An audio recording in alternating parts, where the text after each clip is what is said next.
जानू ये मामला मेरे साथ हो क्या रहा है। छठा महीना गुजरा, सातवां महीना गुजरा, आठवां, इवन के 9वां महीना शुरू हो गया। दस्तूर के मुताबिक महबूब 9वें महीने दुनिया में जलवागार हुए। और ये वो जो लम्हात थे 9वें महीने के हुजूर के, इतने हैरान कुन हैं, इतने अजीब कुन हैं, क्योंकि आने वाला अजीब था ना, आने वाला लोगों को हैरान करने वाला था। तो जो महबूब अजीब कुन महबूब है, हैरान कुन महबूब है, उसके दुनिया में आने के डंके भी हैरान कुन ही थे।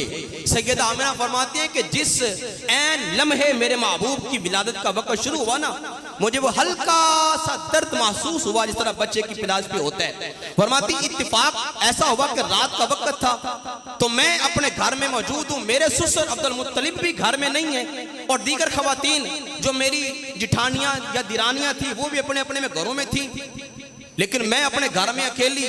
जब इस वाशत के साथ मैं अपने कमरे में बैठी ना, सुबह सहरी का वक्त है, रात जा रही है, दिन आ रहा है नूरे मुस्तफा का उजाला लेकर।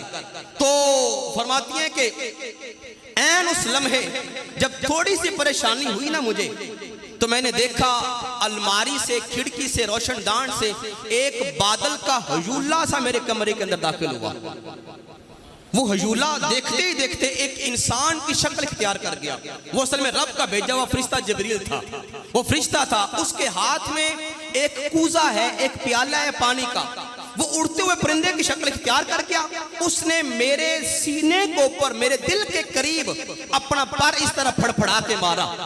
जब पर मेरे सीने के ऊपर मारा ना, तो वो जो वहशत और दहशत थी बेटा पैदा करने की, बच्चा पैदा करने की, वो सारी खत्म हो गई, खत्म हो गई। उसके बाद उसके हाथ में जो कूजा था प्याला पानी का, उसने कहा आमीना इश्रबी, इस पानी को पियो। मैंने वो पिया, फिर कहा इश्रबी आमीना मजीद पियो। मैंने और पिया, फिर तीसरी बार हुक्म हुआ कि इश्रबी मजीद पियो। मैंने सैर होके पिया। फरमाती है को प्याला मुझे जमीन के मशरूबात में से वो मशरूब नहीं लगता था। मैंने बड़े बड़े प्रिय सरदार मक्का की आखिर बहू थी, बेटी थी, तो मैंने बड़े बड़े मशरूब पिए, लेकिन ये जो मशरूब आज मुझे पिलाया जा रहा था, ये दुनिया का था ही नहीं। मैंने जब पिया, उसके बाद मेरा जो आलम था और मेरी जो अल्लाह तबारक तआला ने कैफियत बना दी, वो इस तरह की थी। फरमाती है कि मेरे सामने कायनात का जर्रा जर्रा रोशन हो चुका था।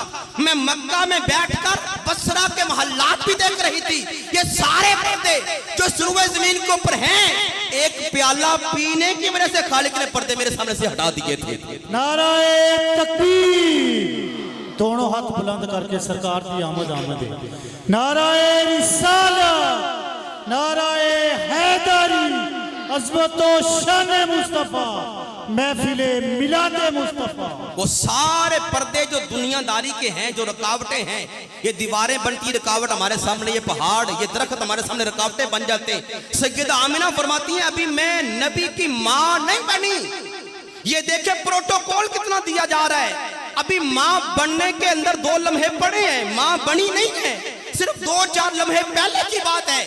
फरमाती हैं कि मेरे सामने कायनात रोशन है। अरे जिस नबी की माँ अभी सिर्फ निस्बत है माँ बनने वाली, माँ बनी भी नहीं, खालिक उसके सामने कायनात मुनव्वर फरमा रहा है, तो आने वाला नबी कहां तक देखता होगा, आने वाला नबी कहां